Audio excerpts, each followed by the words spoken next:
It is Christoper who is going first, and he opens up very strongly with that Bridget, which is the ideal, I think, supporter to have on turn 1. It's amazing. And the great thing with Christoper here is he didn't have to play a Tapu Lele to grab it. Because if you play Tapu Lele, then you played an Ultra Ball, and then you can't use it to set something else out. You've got a Tapu Lele on your bench. Starting with it in your opening hand is so much better. It's so good, just because it allows you that bench space. So now you don't have to think, oh, I've got Tapu Lele on the bench, I can't bench that extra Pokemon that I wanted to. He opened up with it in his hands. So you can see him here taking a little bit more time, doing that deck check to work out, what's prized, what do I have access to in the deck. Usually your generic kind of look, your counselor of things like rare candies, Gardevoirs, max potions in this case. But he is going for that Alolan Vulpix, which we have kind of seen a little bit of play over the weekend with, I guess, as you say, the more American style of this Gardevoir GX deck. And I love that he's playing the Psychic Ralts as well. He is indeed. Now, he does go for the Alolan Vulpix there. I mean, this is a very classic opening if you don't play Sylveon. Now, obviously, he's playing the Psychic-type Ralts because that is weak to Psychic, whereas the Fairy-type Ralts is weak to Metal, which means the Turbo Arm from Registeel will get an instant KO. Now, you cannot go fully over to Psychic-type routes because Espeon gets a very easy KO for a single energy. So a lot of players here playing a bit of a mixture. Christoper is only playing one of those Psychic-type breakthrough routes, but it is really good that he's playing it here. Yasin, he whiffs a Bridget. He's playing a first turn end. Wow, yeah, that's it depends. I mean, he can still get a decent setup from this end, but the ideal, first starter is, well, even to get Tapu Lele GX to get Bridget would be ideal, but he hasn't got that here. He has gone for the N. I guess at the moment we just see what he opens up with and how much he can kind of set up. But still, I mean, with the type advantage, you would have to say, oh, he's only got the one Ultra Ball, which, I mean, he has a draw supporter for next turn in the end, so he can afford to get a Pokemon just to put it on the bench for the basis of this turn. No, this is really good because he's got Turbo Arm this turn. He's got an energy to attach to Registeel, which is great, and he's got an energy to discard. Just put that energy into the discard pile. So he's got the double colorless in hand, I believe, but he won't be able to use that for the Turbo Arm. But we're going to find out what his thinking is. Maybe he might go for the Silvally and put the double colors on that. That might be a play. Well, he'll be going for the Type Null first. Of course, sorry, but I believe as well, yes, he may well go for the Type Null, put the double colorless. I'm going to be honest, I would have put the Metal Energy. Oh, he's got Celesteela. That's his thinking. Okay. I still would have gone for the Metal Energy on Registeel here. Pop the Metal Energy on Registeel.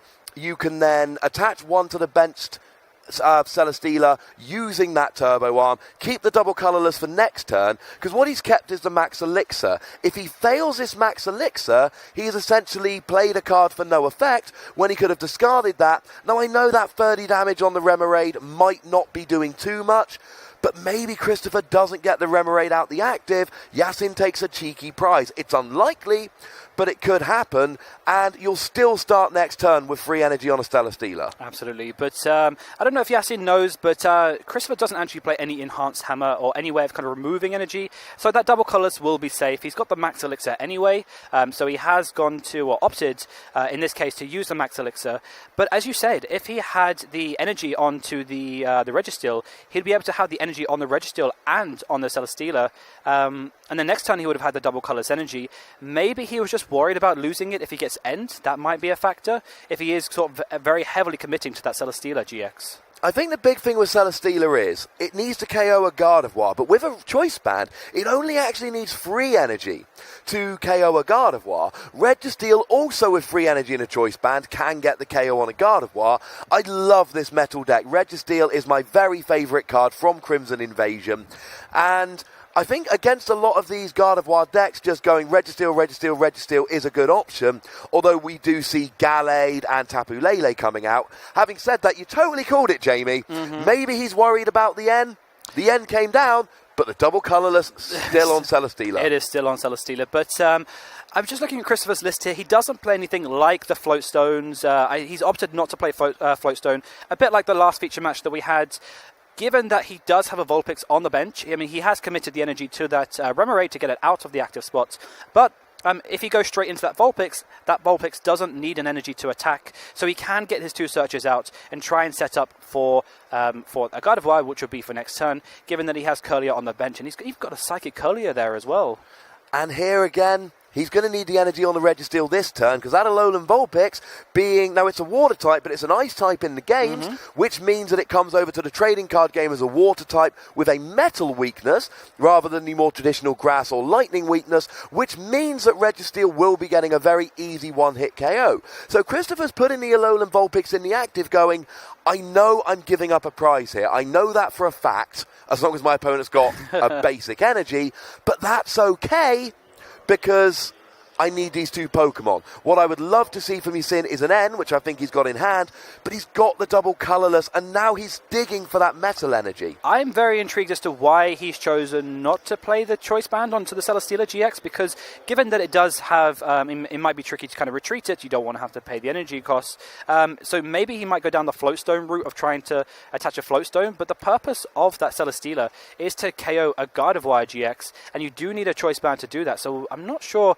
given that he has had 2 Choice Bands in his hand, why he's chosen not to play that.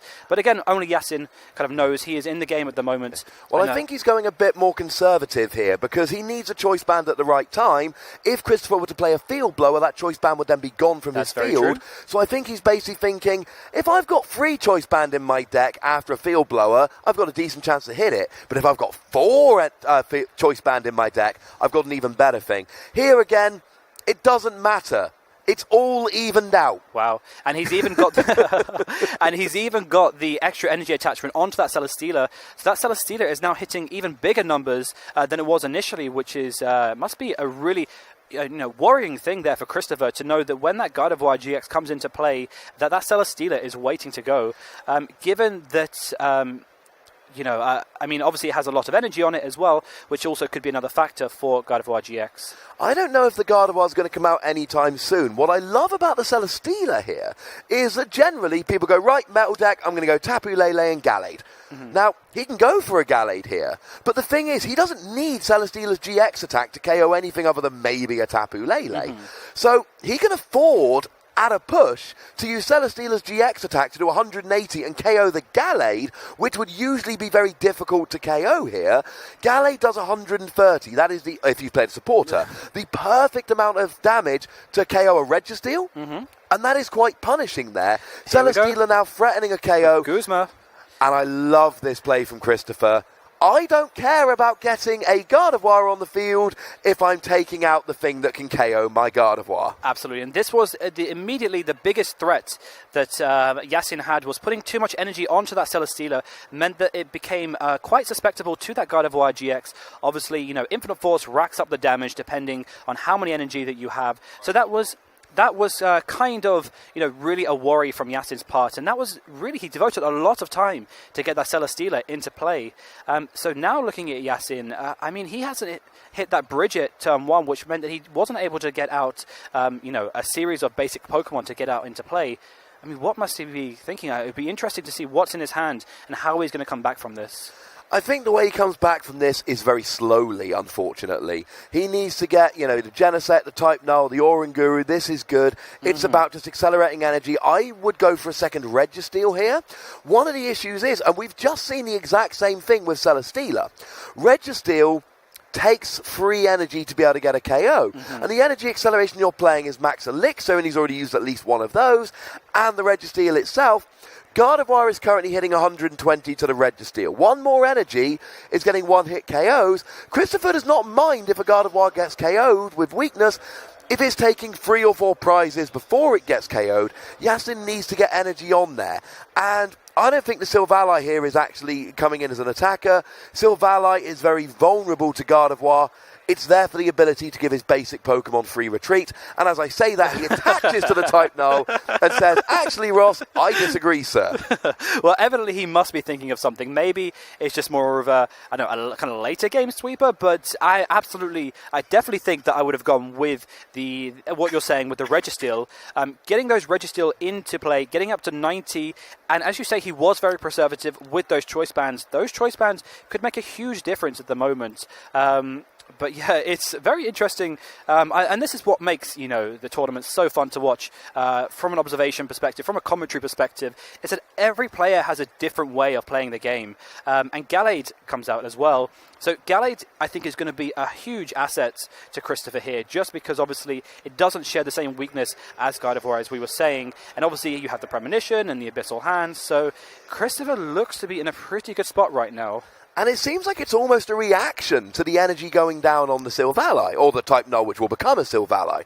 Christopher's going, okay then, evolve up into a Sylvalai, and I'll hit you for weakness and get a KO. Because Sylvalai, Registeel, they do not get one-hit KOs on Gallade. Now, I loved Yasin's play earlier in the game. Even though he's playing the full 4 choice band, he chose not to go and get... He didn't put one on the Celesteela.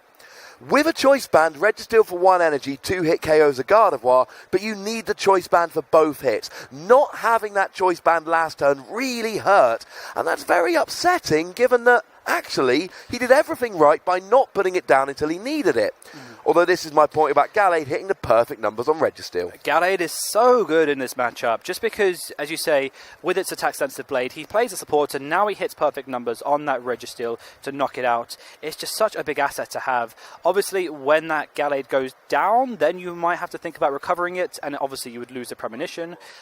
But, let's see how Yasin... Well, and let's not forget, Sylvalai is actually fighting weak as well. It has weakness to fighting-type Pokemon, so... That's where Gallade has another function in this matchup. I'm worried about Yasin just evolving up into that Sylvalai. I don't know what he attacks with here. And I'm not blaming Yasin here. He's in a very awkward position. The tables have been turned. Yasin wants to go into this matchup going, yeah, I am hitting all of your good Pokemon for weakness. But now Christopher's turned it around. He's got that Gallade and he's going, right, well, Registeel's not doing very much damage to me. Sylvalai doesn't get a one-hit KO, but I do get a one-hit KO for 2 prizes.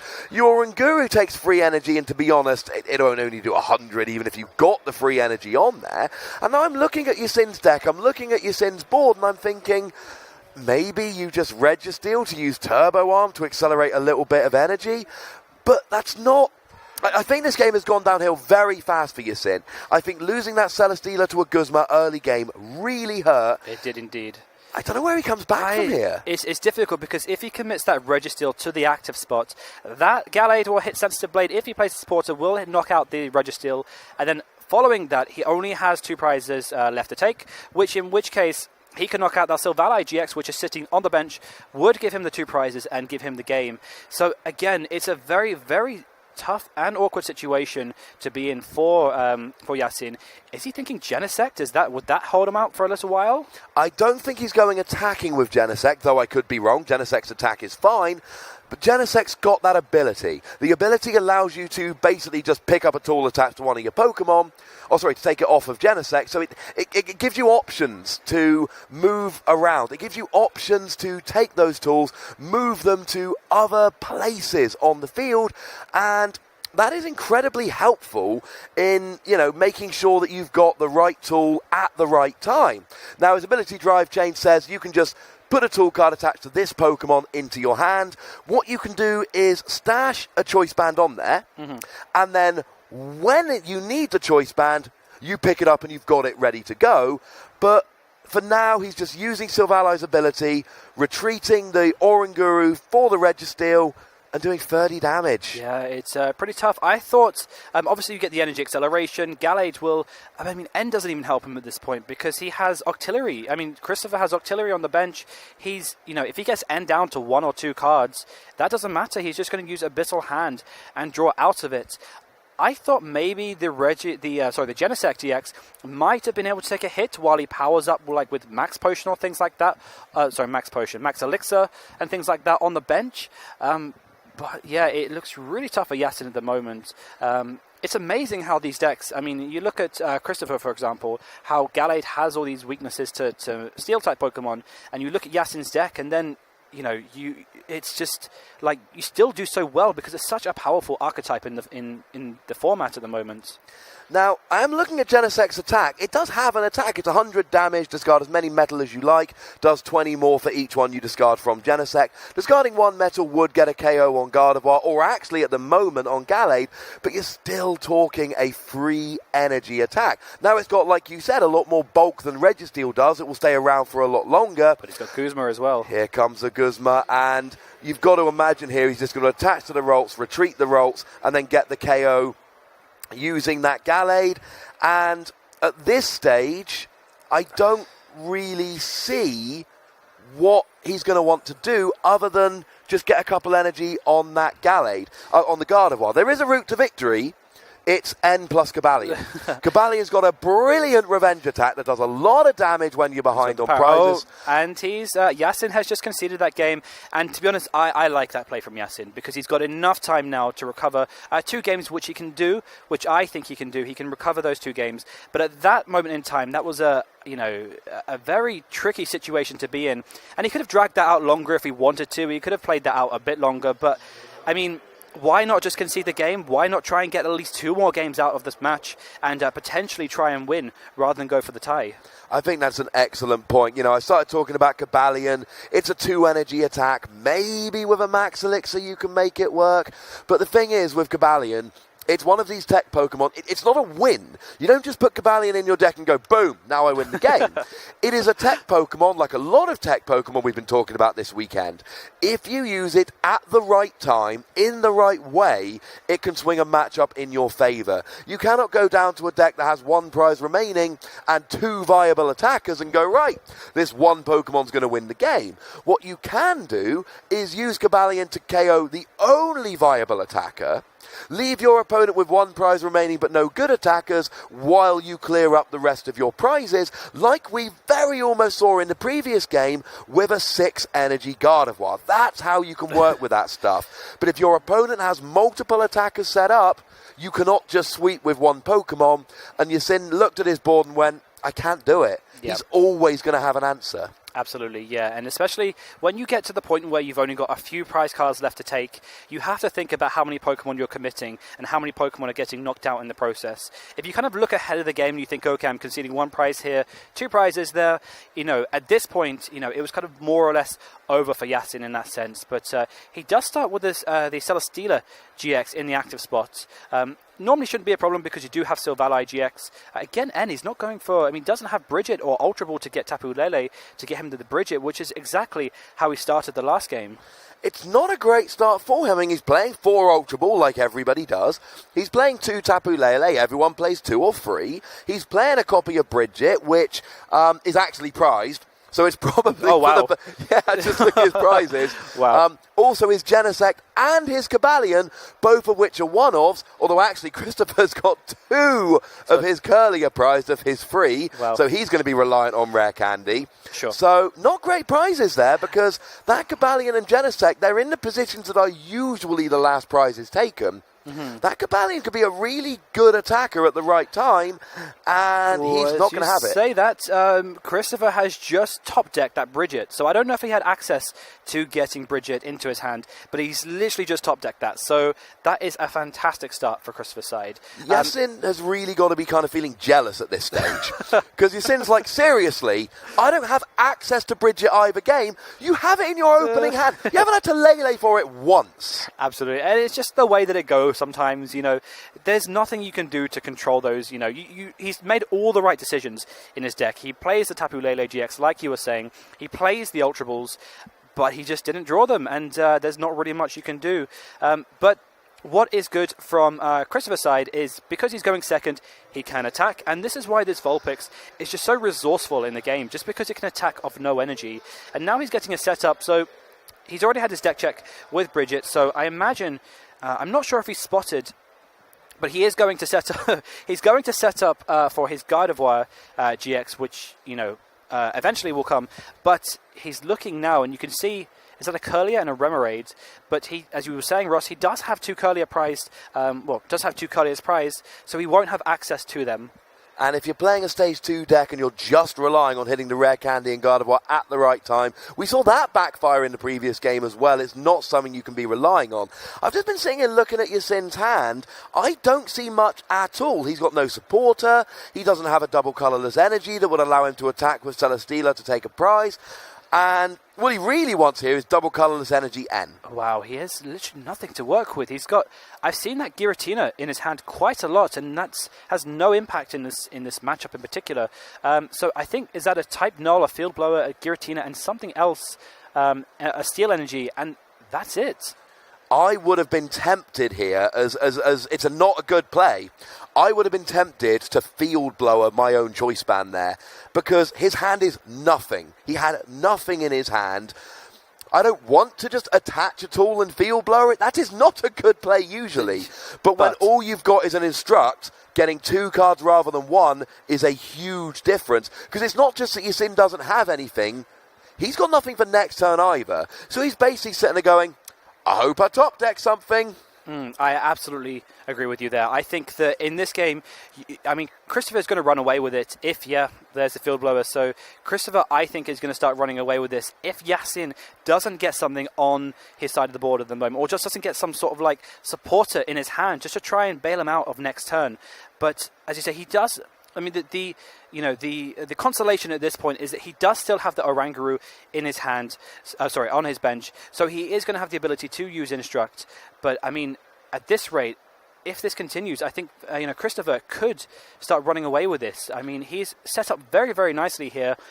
He's got that Remoraid ready for the Octillery. He's into Curlier, and he can just go back with the Alolan Vulpix with Beacon again to get 2 more Pokemon from his deck. Especially if Yasin's not using an N. And I mean, he lost the choice band, so he might as well have field blown it last time now that that's happened. But what I was really thinking is he needs the N. If you leave your opponent after a Beacon, you know they've got the 2 Pokemon they most want. Now we've candied into a Gallade, which is great. He's got a Curlier on the bench. He's got a Remoraid ready to evolve next turn. I don't know what he's going to Ultra Ball for here, though, because the Curlier's evolved. The Remoraid got put down this turn.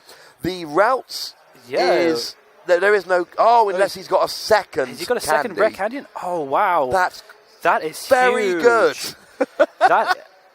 Christoper is just running away with this. I mean, not by prizes, but just by the state of the board. How well he is setting up here.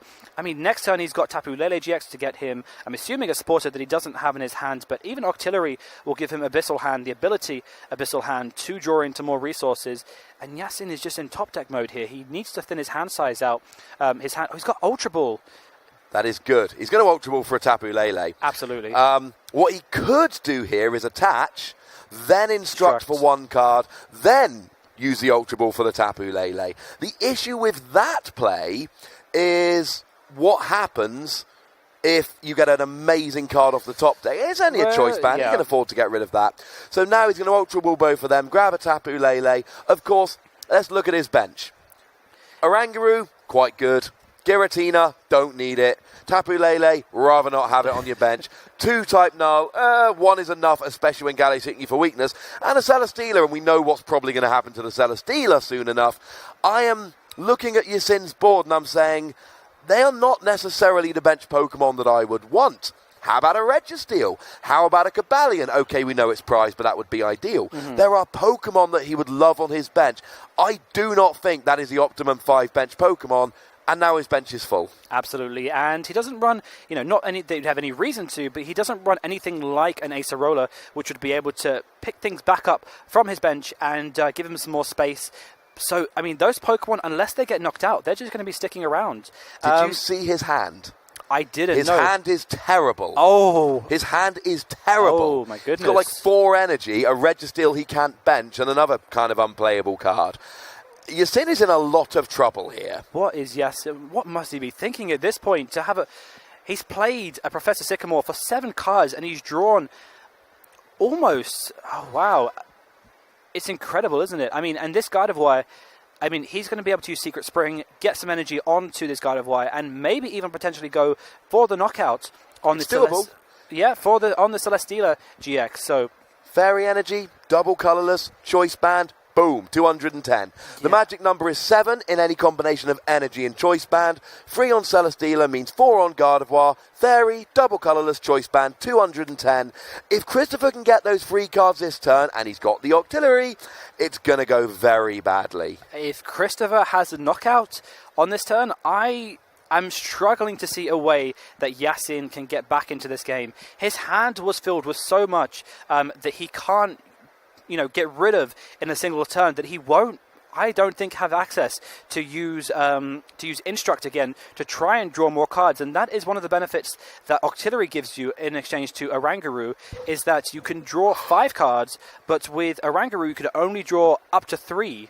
Sorry, I should say with Abyssal Hands up to 5 cards, but Oranguru is up to 3. But yeah, I mean, you can see exactly, Christoper has just found an opening at this moment in time. He's going for the Sycamore. He knows that how huge this would be if he got that knockout on the Celesteela GX at this moment in time. If he gets the KO here, it's going to be absolutely huge.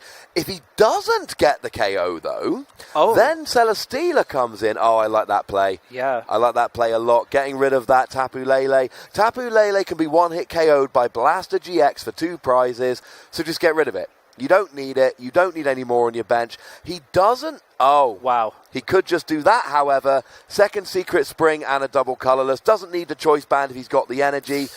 And unfortunately, that looks like, and I'm not saying the game's over at this stage, but I am happy to say that it has swung incredibly far into Christoper's favour. And as I talked about in the last game with Joe, N is the great equaliser in any game unless your opponent's playing Octillery.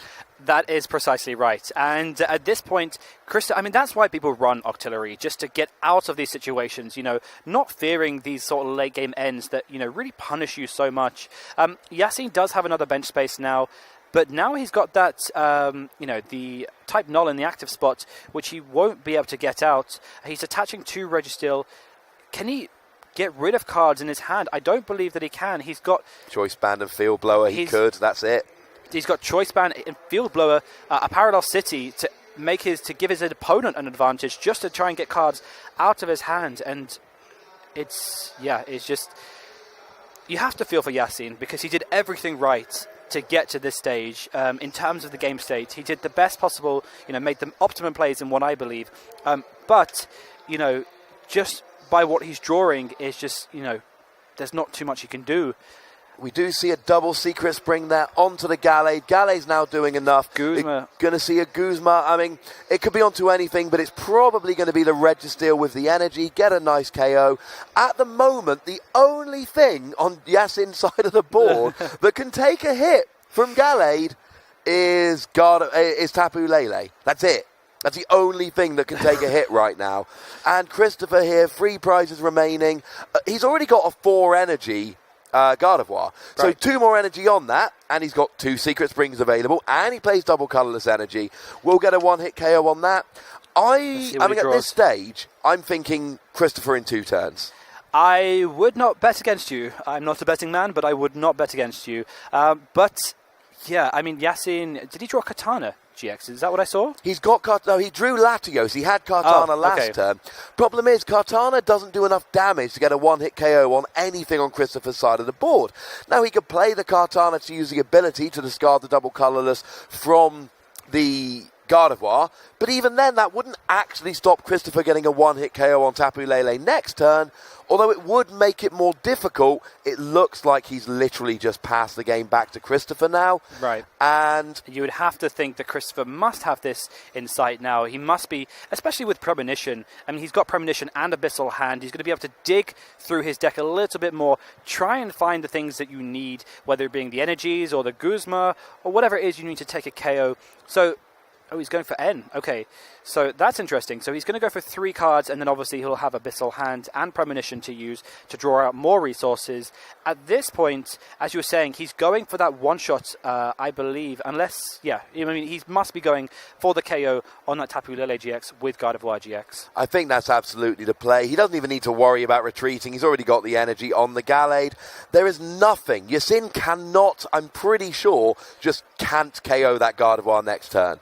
And Christoper might He's be got the any... double colourless energy in hand as well. He has. That's the KO straight away. Christoper doesn't need to actually worry about ending himself to 3, because with Premonition and Abyssal Hand, like you said, it's essentially an end to 8. If the cards you need are in the top 8 cards of your deck, you will grab them. All he actually needs here is a double colourless. He needs to be slightly careful to make sure he doesn't end up with insufficient energy to retreat Pokemon after a Guzma in the late game. But he retreats to Gallade, KOs a Tapu Lele, and I don't think there's anything Yasin can really do at that stage to keep in the game. I don't think so. I think at this point, as soon as you say, because he has so much access to his deck with Premonition and then drawing into it with Octillery with Abyssal Hand, he can search out that Guzma to knock out anything on the bench at this point. And Yasin, even if he powers up something, powerful, okay, he has Guzma in hand, but even if he powers up something, strong enough to start attacking with, Christoper just needs to knock out something on the bench with low HP, and then he wins a game. Yasin's only real play here is Guzma and cross your fingers. Use a Guzma, drag the Octillery into the active because the Octillery can't really attack, and it's got a retreat cost of 2. Gallade does as well, but it's got a good attack, so you don't get that one. And just kind of hope your opponent never gets a double colourless. Yeah, and I think... cross your fingers. But 2 energy or double colourless, so it doesn't really matter. The other thing Christoper could do potentially at some point, no, it doesn't really matter. The one thing Yasin can actually do here, there is one option. Silvally and a Choice Band. It is possible to get a KO on that Gardevoir. He needs those exact 2 cards. Silvally Choice Band would do exactly 230 with the GX attack. So I was lying earlier. There is one way to do it. He doesn't have it, and that's the game. Well, what can you say to Yasin? He did everything he possibly could in that situation to try and win the game, but sometimes, luck just didn't favour him, and, well, what can you say? Congratulations to Yasin. He's done extremely well in this tournament, you have to say. I'm not sure if he's the highest UK finishing player in the tournament, but, congratulations to him. And, of course, let's not forget, congratulations to Christoper, who has also got into the top 8 as well. Yeah, that is really, really good.